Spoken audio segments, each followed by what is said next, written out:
Bonjour à tous et bienvenue sur la chaîne. J'espère que vous allez tous bien. Bon, nous ici, on est en train de traverser un peu l'ouragan Covid. Donc bon, enfin bon, donc ça va. C'est surtout un effet de gros état grippal et surtout beaucoup de fatigue. Et puis bon, les enfants n'ont rien, donc je veux dire, pour l'instant, c'est l'essentiel. On touche du bois et voilà, il n'y a plus qu'à attendre que ça se passe maintenant.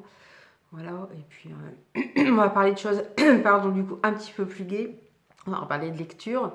Donc si jamais, voilà, je le dis souvent, je le note souvent en dessous de la vidéo, mais si jamais vous avez voilà, aimé la vidéo, si vous l'avez regardée, bah, n'hésitez pas à mettre un petit pouce, à mettre un commentaire ou à vous abonner. Voilà, ça me ferait super plaisir parce que voilà, je fais ça parce que voilà, j'aime la littérature et c'est un peu une extension de, voilà, du Facebook et du compte Instagram. Mais voilà, ça ferait super plaisir aussi d'avoir de vos retours. Sinon, au niveau lecture, je viens juste de finir Et si elle effaçait les frontières de Élodie François. Donc le livre sort le 14 février. Je ne sais pas quelle date sera postée la vidéo, mais il sera sorti voilà, quand je posterai la vidéo. Donc là, c'est le tome 1 auprès de lui. Alors ça raconte l'histoire de Graziella et de Théo, qui se retrouvent par hasard 7 ans plus tard. En fait, Théo a quitté Graziella très brutalement 7 ans auparavant. Elle a eu beaucoup de mal à s'en remettre et on va comprendre par la suite pourquoi Théo a fait ça et un peu tout ce qu'il traverse. Voilà. Alors c'est une romance, mais ça aborde aussi des sujets pas faciles. En plus, ce que je trouve bien, c'est que l'auteur a, enfin j'en reparlerai, j'en ferai une chronique, mais l'auteur s'est documenté aussi sur, voilà, sur ce que traversait Théo, quoi. Elle n'est pas allée comme ça au pif pour parler d'un sujet aussi grave. Et après, bon, je vous dis, ça reste de la romance, ça reste une très belle romance. Mais c'est un Thomas, donc j'attends la suite parce que ça se termine un petit peu d'une façon qui fait un petit peu peur. Mais bon, on verra bien. Voilà, donc là j'ai commencé, sinon, La dictatrice de Diane Ducré. Voilà. Alors là, je suis vraiment, je suis à la page combien là 167. Et je suis vraiment, enfin, je trouve décapant ce livre. Il est incroyable. C'est l'histoire en fait d'une jeune femme. Elle est reporter. À la base, elle est reporter de guerre. Et puis, on est légèrement, ça commence en 2023. Et voilà, tous les grands ministres, tous les États européens ont décidé de dissoudre l'Europe. Donc il y a des manifestations en Allemagne voilà, pour des gens qui ne veulent pas que l'Europe soit dissoute. Et elle, par une suite de circonstances, elle balance une pierre sur un ministre italien, donc elle se retrouve en prison. Et elle devient, alors il y a des gens qui la détestent, mais elle devient aussi un symbole. Et quand elle sort de prison, elle est prise en main par des gens, je pense, enfin, qui veulent la faire accéder au pouvoir. Donc c'est une héroïne très sympathique au départ, mais Aurore, voilà, c'est son prénom, Aurore. Mais vu le titre, la dictatrice, voilà, je me demande comment ça va finir, parce qu'effectivement, dès qu'on a le pouvoir, ça peut vite très mal tourner. Mais là, ce qui est affolant, c'est qu'elle voilà, elle est libérée un petit peu avant 2030 et elle traverse l'Europe. Et l'Europe, mais c'est une zone de... En fait, il n'y a plus de ressources naturelles, il n'y a plus de quoi nourrir les gens, il y a plus de quoi les chauffer, il n'y a plus rien. Enfin, tout est dégradé, le patrimoine, effectivement, n'est pas conservé puisqu'il n'y a plus les moyens. En fait, les gens, de toute façon, crèvent de froid et de faim dehors. Donc, c'est pour vous dire, c'est vraiment, elle traverse une grande partie de l'Europe et c'est affolant, affolant et on se dit et ça pourrait arriver et ça fait peur. Mais franchement, en plus Diane Ducré, j'avais déjà lu Femme de dictateur, qui était un documentaire sur les épouses des dictateurs. Et je me rappelle, enfin celle qui m'a fait le plus peur dans les épouses de dictateurs, c'était l'épouse de Ceausescu. Je vais pas retrouver son prénom, le dictateur roumain ils ont fini par être destitués, je crois, par les gens, par les Roumains eux-mêmes, je crois. Enfin, ils ont été, je ne sais même pas s'il y a eu un procès, hein, mais ils ont été, j'ai même pas envie de dire le mot assassiné parce que c'était des dictateurs et ils ont vraiment ramené la Roumanie à un pays de rien, quoi. Il et avec la pauvreté qui régnait là-bas, et eux avaient le droit de tout.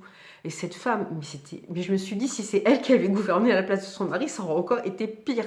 Elle était mais horrible. En fait, c'était une femme qui était, enfin, limite analphabète. Enfin, voilà, je pense qu'elle était bête. Hein. Enfin, la façon dont elle est décrite, mais qui se voulait quelqu'un de cultivé. Donc, elle s'était inventé des titres, elle recevait des médailles pour la culture, tout ça, alors qu'elle...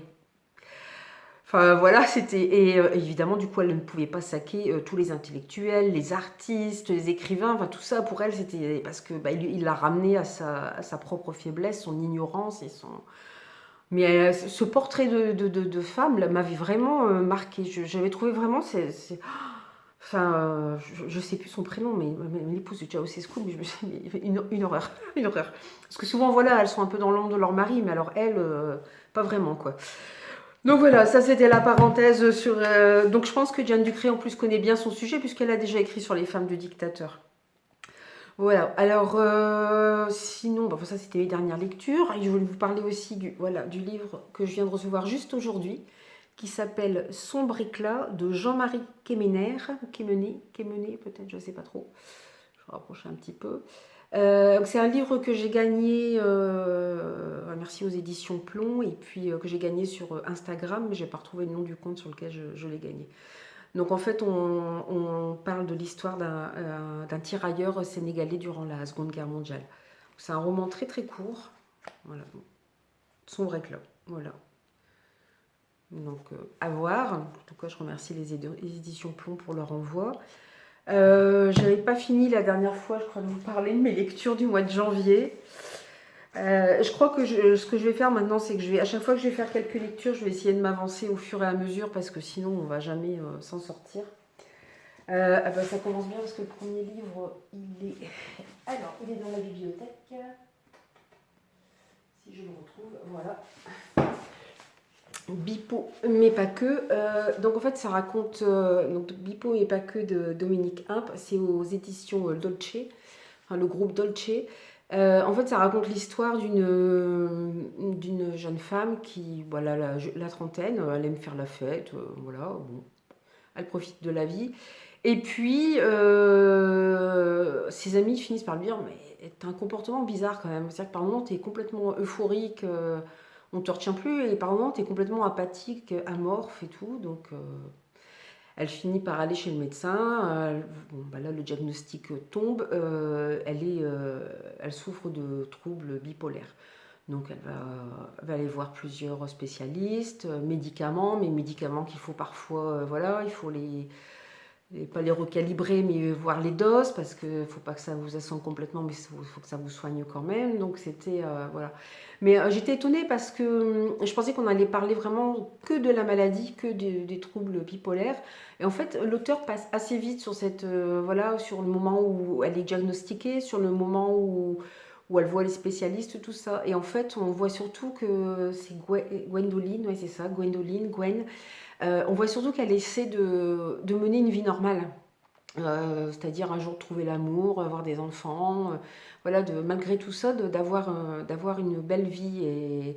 Et pour finir, le roman prend un chemin auquel je ne m'attendais pas du tout, puisqu'on va se retrouver avec une enquête policière.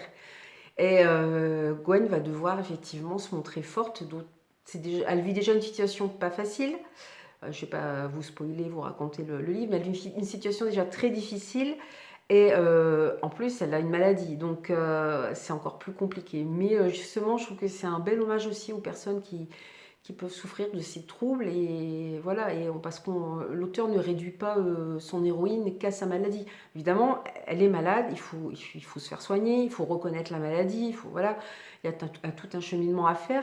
Mais elle ne réduit pas Gwen qu'à ça. C'est aussi une personne qui est prête à se battre pour les gens qu'elle aime. Et j'ai trouvé bien de prendre un autre chemin et de ne pas réduire quelqu'un juste à sa maladie. Alors mon avant-dernière, ça c'est mon avant-dernière lecture de janvier, je vais y arriver. Donc c'est La faille en toute chose de Louise Penny. Alors là en fait c'est une série de romans, ce sont les enquêtes de l'inspecteur-chef Armand Gamache. Alors celui-là je ne sais pas quel tome c'est parce qu'ils n'ont pas mis les numéros de volume. Et Hop, je regarde en même temps ma tablette. Ils n'ont pas mis les numéros de volume, mais par contre, je vous conseille fortement de les lire dans l'ordre parce que il y a un fil conducteur tout au long de la série et puis vous serez spoilé sur certaines enquêtes si vous ne les suivez pas dans l'ordre. Donc, il faut savoir que Louise Penny, l'inspecteur Armand Gamache et moi, ça a été un coup de cœur dès le premier roman que j'ai lu. J'adore. Alors, elle est canadienne, mais ses enquêtes, elle les situe au Québec. Que l'inspecteur-chef Armand Gamache est québécois.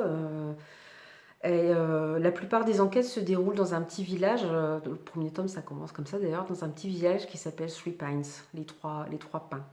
Petit village qui n'est même pas mentionné sur les cartes. Et un petit village dont vous tomberez forcément amoureux des habitants de ce village parce qu'ils sont vraiment, mais ils ont tous leurs failles, hein, mais ils sont vraiment super accueillants et chaleureux. Et j'adore l'inspecteur-chef Armand Gamache parce qu'il sort un peu des clichés du policier torturé à la vie compliquée. Lui, non, il est marié depuis des années avec la même femme. Il a des enfants, il est même grand-père. Ouais, il pourrait presque. Voilà, en fait, ces personnages font un peu monsieur et madame tout le monde, mais elle est très psychologue et je trouve qu'elle analyse de façon très fine les caractères et elle dessine les caractères des personnages de façon très fine, très profonde et très subtile. Et j'adore ça parce que Armand Gamache, on pourrait le prendre pour ouais, ok, il est gentil, quoi, mais gentil, mais dans le mauvais sens du terme. Et en fait, c'est quelqu'un qui croit en la bonté humaine, voilà, qui pense que l'homme naît bon, mais ça n'empêche pas de savoir que voilà que il y a voilà l'homme peut mal tourner. En fait, lui, enfin, ce qu'on voit dans les livres, c'est que souvent à chaque fois, moi, j'en ai lu pourtant du policier, et souvent je devine une partie de la fin ou la fin. Là, à chaque fois, je me fais avoir, je me trompe. Là, j'avais un petit début de piste, enfin, il y a 2 enquêtes en fait dans celui-ci. J'avais un début de piste pour l'une des 2 enquêtes, mais il y avait de l'idée, mais c'était pas encore ça. Et, et en fait, les personnages, enfin, voilà, les différents assassins, à chaque fois, ça part de quelque chose, et c'est ce que explique Armand Gamache, c'est que ça part des fois d'une vieille rancune, d'une petite colère qui remonte parfois à l'enfance, à des années, et de l'amertume, de la peur, de la tristesse qui ne fait que grossir jusqu'à amener effectivement au dénouement final qui sera le meurtre. Et c'est d'autant plus surprenant parce que en fait tous les personnages qu'on découvre, on les trouve tous sympathiques. Et ben pourtant l'un d'entre eux est bien un criminel, mais on se dit ça pourrait être moi, ça pourrait, enfin voilà, il suffit voilà des années, des années. Il y a d'ailleurs un des tomes, je sais plus lequel. Je m'attendais pas du tout à ça et en fait c'est une rancœur qui a grossi pendant des années et qui a amené au crime. Enfin c'est même dramatique. Donc la plupart des enquêtes se passent au village de Three Pines avec des personnages. Il y a une grande poétesse québécoise qui vit là-bas mais elle est imbuvable. C'est une vieille femme qui fait très aigrie, qui boit, qui envoie tout le monde promener, mais avec un langage bien vert, bien grossier, enfin, elle est imbuvable et en même temps on peut pas s'empêcher de l'aimer. Il y a Clara aussi qui est artiste peintre. Enfin, ça, c'est quelques personnages que j'ai vraiment beaucoup aimés. Sinon, certaines enquêtes se déroulent en dehors de Three Pines, mais concernent les habitants de Three Pines. Il y a un épisode aussi où l'inspecteur Gamache va à la rencontre des Indiens Cris. Et puis en fait, il a un ennemi au sein du département de la sûreté qui s'appelle Franqueur et qui ne peut pas le voir en peinture. Et en fait, dans ce volume-ci, on va savoir pourquoi. D'autant qu'il fait directement suite au précédent. Donc vraiment, il faut les lire dans l'ordre parce qu'on comprend mieux la situation dans laquelle se trouve Gamache, c'est-à-dire qu'il se retrouve privé d'une partie de son équipe, parce qu'il avait réussi à constituer autour de lui une équipe très fidèle. C'est quelqu'un qu'on admire, qu'on respecte, et on lui enlève son équipe. Mais le final concernant voilà, ses inimitiés avec Franqueur, alors on va comprendre où ça vient, mais le final est quand même assez exceptionnel. J'avoue que je ne m'attendais pas à ça. Quand même, bravo Armand Gamache. Et l'autre enquête, en fait, concerne une dame d'un certain âge, Constance. Elle est retrouvée, elle est amie avec une des habitantes de Three Pines et elle est retrouvée morte. Or, personne ne le savait à Three Pines, mais il se trouve qu'elle était la dernière survivante de quintuplés qui sont nés dans les années 30. Donc, il faut se remettre dans le contexte. Tout a toujours rapport avec le passé. Voilà, dans les années 30, c'était la crise économique, les gens crevaient de faim, les gens étaient sur les routes, voilà, c'était l'horreur.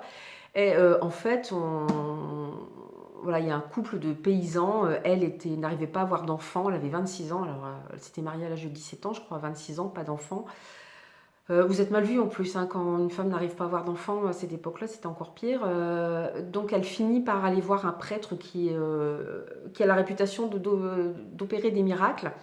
Elle grimpe, pour aller jusqu'à son église, elle grimpe à genoux tout en priant la Vierge Marie, je crois, qu'elle exauce son miracle, et elle demande au Père André d'avoir des enfants. Et le miracle se produit, elle a des quintuplés. Donc, alors pour l'époque, qui est beaucoup plus croyante, beaucoup plus pratiquante, qui vit en pleine crise économique, c'est vu comme un miracle. Voilà, c'est quelque chose d'incroyable. Cette femme stérile a eu des enfants. Voilà, des quintuplés, donc 5 filles. Mais alors c'est très compliqué parce que les parents sont déclarés inaptes Enfin, c'est ce qui est retiré des archives, hein, des archives qu'ils retrouvent. Ils sont déclarés inaptes, sauf qu'on se demande s'ils étaient vraiment inaptes ou si on leur a retiré les enfants, les petites filles. Puis les petites filles, on les mettait elles habitaient dans une jolie maison, hein. C'est vrai que leurs parents étaient pauvres, hein, mais elles habitaient dans une jolie maison. Et puis de temps en temps, on les habillait super bien et tout, toutes mignonnes. Et puis il fallait qu'elles défilent devant les gens qui venaient les voir à la porte de leur maison. Donc on les a retirées à leurs parents. Il fallait qu'elles défilent comme des animaux de cirque, en fait, devant les gens. Enfin voilà. Nous, quand on voit ça avec le recul, on se dit mais quelle horreur. En plus, c'est une salle, parce qu'à cette époque-là, le médecin ne se déplaçait pas pour aller accoucher une femme au milieu de la campagne, il s'en fichait complètement. C'est une sage-femme qui l'a accouchée. La sage-femme, elle est mise complètement de côté. C'est le médecin qui se récupère toute la gloire alors qu'il n'a rien fait. Voilà, à part évidemment se mettre en avant et faire en sorte que les gamines soient retirées aux parents. Donc c'est voilà. Et on découvre tout ça au fur et à mesure, mais pourquoi avoir tué Constance? C'est le gros problème qui se... Voilà. Pourquoi avoir tué cette dame d'un certain âge? Voilà. Donc je ne vais pas vous en dire plus. C'est vrai que j'étais un peu surprise. J'avais une petite idée du truc là, mais je n'étais pas encore partie vraiment sur la bonne piste. Mais bon, un jour j'y arriverai. En tout cas, voilà, tous les volumes de cette série, donc c'est chez Actes Sud, Actes Noir. Voilà, il y en a d'autres, hein, qui sont sortis entre deux. J'ai un coup de cœur à chaque fois, j'adore cette série, j'adore les personnages, j'adore la façon dont écrit Louise Penny. Et franchement, je vous le conseille. De toute façon, Actes Noir, ils ont vraiment très bons. J'ai pas tout lu, hein, malheureusement, il y en a tellement. Mais ils ont vraiment de très bons auteurs et dans des styles très différents. Et vraiment, Louise Penny, je vous la conseille fortement, hein. Je pense qu'en France, il n'y a que les enquêtes de l'inspecteur Armand Gamache qui ont été traduites. Je ne sais pas si elle a écrit d'autres livres d'ailleurs. Mais voilà, en tout cas, c'est génialissime. Donc, foncez. Voilà, donc ça c'était pour les livres, voilà, qui ont été lus en janvier. Puis maintenant, je vais vous parler de mes reçus du mois enfin, que j'ai reçus en janvier et puis en février. Donc, il y en a quand même pas mal. J'en ai pas mal je vais y arriver. Deux en numérique. Alors, le premier, c'est Forest Hill d'Isabelle Crépy. Donc dans un manoir isolé du 19e siècle, entre rêve et réalité, secret et mensonge, Marie, Jeanne et Gabriel tentent de survivre parmi les morts et les vivants. Les trois personnages en quête d'identité entremêlent leurs voix dans un voyage intérieur qui les emmène au bord de l'abîme. Voilà, donc ça me fait penser un petit peu au... C'est casse-pied quand l'image ne se met pas. Vous embêtez à essayer de mettre l'image et puis elle ne se met pas. Bon, je vais pas y arriver. Voilà. Forest Hill. J'aime bien parce que le résumé faisait penser un peu à des romans gothiques et j'avoue que j'adore ça, les romans gothiques, enfin les romans du 19e siècle, soit un peu style Dracula, des choses comme ça, j'adore. Donc, et je vois qu'il y a plusieurs auteurs qui surfent un peu sur cette vague et c'est vraiment c'est super d'avoir repris, de nous replonger dans les mystères du 19e siècle, qui est à la fois un siècle où il y avait la révolution industrielle, la révolution sociale, mais aussi le spiritisme était très répandu. Donc c'était assez sympa de se replonger dans cette époque. Et ensuite, j'avais Les étoiles danseront pour toi. Donc là, on est dans un... voilà, c'est l'histoire... alors, je ne sais pas si c'est un roman jeunesse ou un roman adulte. Alors, c'est de Catherine Lavaux. C'est l'histoire de Mia, une petite fille qui est atteinte de leucémie et puis qui rêve, qui essaie de s'échapper par ses rêves. Et voilà, elle espère que rencontrer une reine ou une fée, je ne sais plus, une reine qui pourra l'aider à vaincre la maladie. Donc voilà, les étoiles danseront pour toi. Bon, j'avoue que j'ai un petit peu peur de me lancer dedans parce que c'est vrai que généralement c'est pas le genre de livre que je lis parce que les histoires de maladies, voilà, surtout quand ça concerne les enfants, j'ai un petit peu de mal, mais bon, on verra bien, il ne faut pas rester, voilà, on verra ce que ça donne. Ensuite, j'avais Le Royaume de Séraphin. Alors là, pareil, on n'est pas dans une histoire. Pour quelqu'un qui n'aime pas trop les histoires qui concernent les gamins, voilà, quand ils sont harcelés, battus ou malades, là j'ai fait fort. Et là, c'est l'histoire de Séraphin, harcelé depuis tout petit en raison de sa différence. Dimitri, 10 ans, pensait en finir avec la vie en sautant d'un pont. Il était loin d'imaginer qu'il allait se retrouver dans un monde parallèle. Timéo, lui, est un chérubin. Comme Dimitri, il découvre qu'il a été spécialement recruté pour accomplir une mission sur Terre. Dotés d'un super pouvoir, arriveront-ils à l'apprivoiser pour apporter du réconfort aux humains? Voilà. Alors, je ne sais pas pourquoi ça s'appelle Le Royaume de Séraphin. Et là, c'est de Mélodie du cœur. Alors, oui, je vous ai déjà montré, je l'ai déjà lu, c'est auprès de lui, enfin, et si elle effaçait les frontières. Ensuite, j'avais gagné lors d'un concours, alors je vais essayer de le retrouver aussi, l'histoire d'amour d'Annabé d'Anne-Marie Bougré. Alors là, Anna, la quarantaine, professeure de danse, mène une vie de couple harmonieuse depuis 10 ans avec Karim, son compagnon. À l'occasion de l'achat de leur maison, Anna tombe amoureuse de son notaire, alors que tout les oppose. Fera-t-elle la folie de rejoindre celui qu'elle aime? Une histoire d'amour aussi passionnante qu'un polar. Voilà, donc l'histoire d'amour d'Annabé. Et puis il y a un préquel à l'histoire, alors par contre, est-ce que je vais le retrouver? Qui s'appelle Les souvenirs d'Annabé. Alors, je ne sais pas si je vais réussir à le retrouver. Et qui est un préquel à l'histoire. Non, je n'ai pas retrouvé. Donc je pense que je vais peut-être lire le préquel avant de lire l'histoire d'Annabé. Voilà. Donc ça, c'est une partie des livres que j'ai reçus en numérique. Sinon, j'ai reçu de la part des éditions des nouveaux auteurs, comme Deux gouttes de sang de Nicolas Nuten. Donc c'est pas son premier. Moi, ça va être le premier que je vais lire. C'est un thriller de Nicolas Nuten. Mais il en a déjà écrit, je ne sais pas s'il en a écrit un ou deux. Là, par exemple, on parle pas mal de disparition par le gagnant du prix du suspense 2020, présidé par Bernard Minier. Et là, comme Deux gouttes de sang, alors par une nuit de Noël, l'horreur s'est invitée dans une famille heureuse de Norvège. Seul l'aîné survit au drame. Après une brève cavale, le tueur sanguinaire se termine derrière les barreaux. Affaire classée. 22 ans plus tard, à Paris, le commandant Sarda a sur les bras un cadavre réduit à l'état de squelette, découvert attaché dans la cave d'un manoir abandonné, une croix latine inversée gravée sur le crâne. Crime de secte ou crime de sang? Les esprits s'échauffent, les réseaux sociaux s'enflamment. Sarda doit élucider cette mystérieuse affaire au plus vite.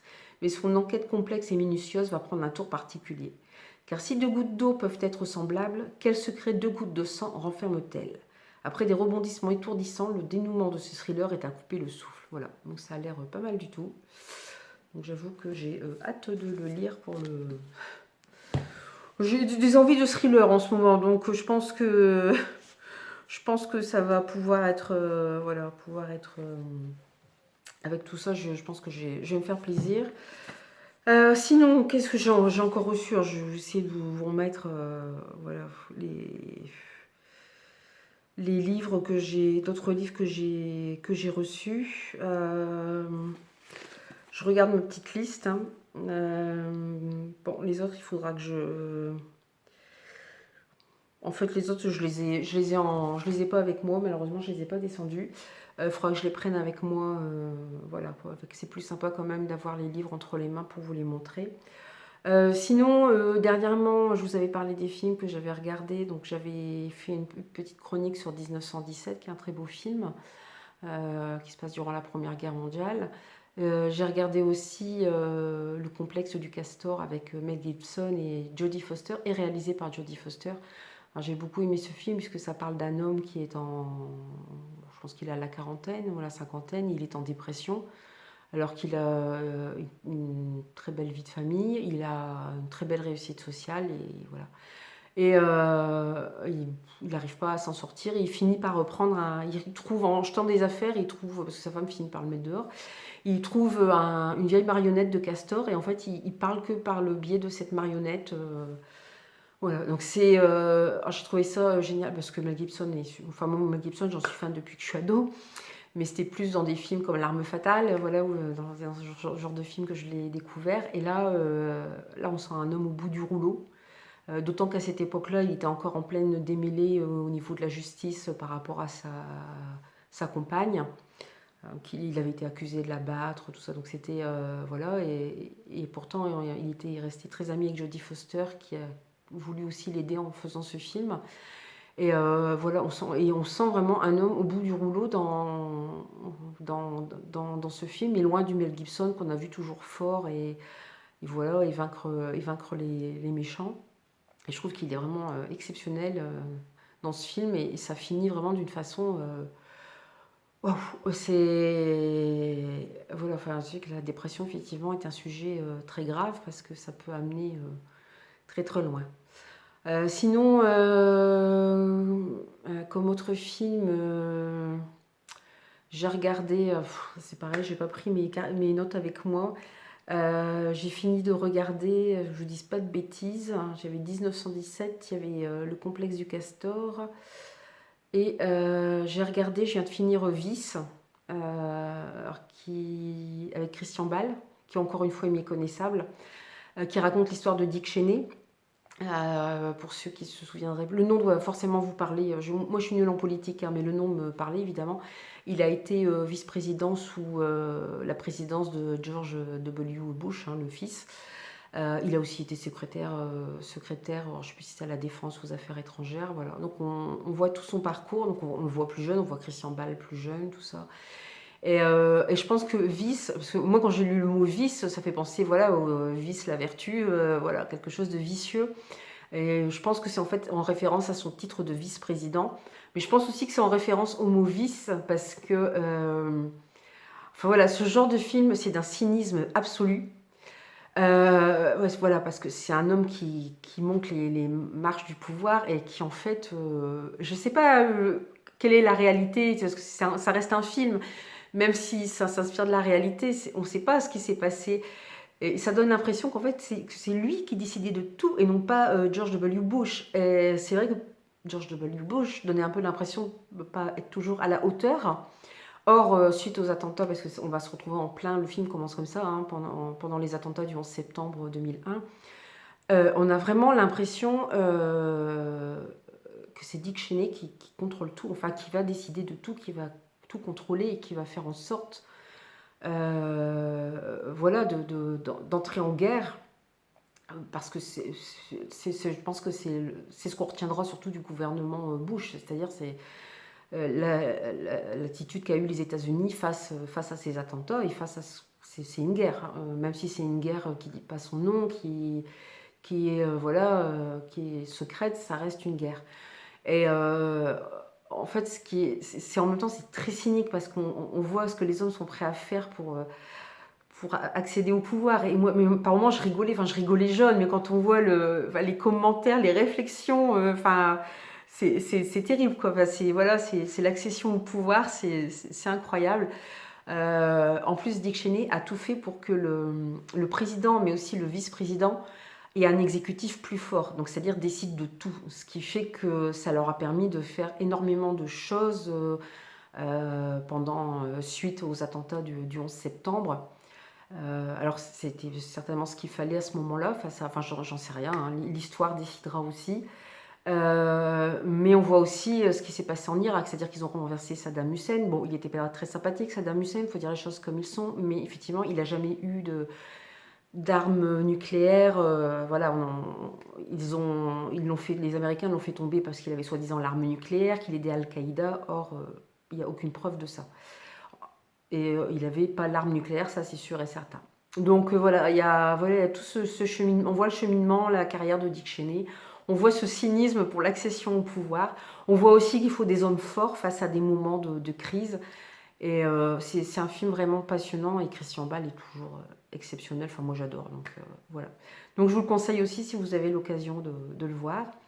Voilà, puis je pense que je vais arrêter ma petite vidéo ici et puis je vous reprendrai plus tard pour vous parler voilà, encore des livres que j'ai reçus très récemment.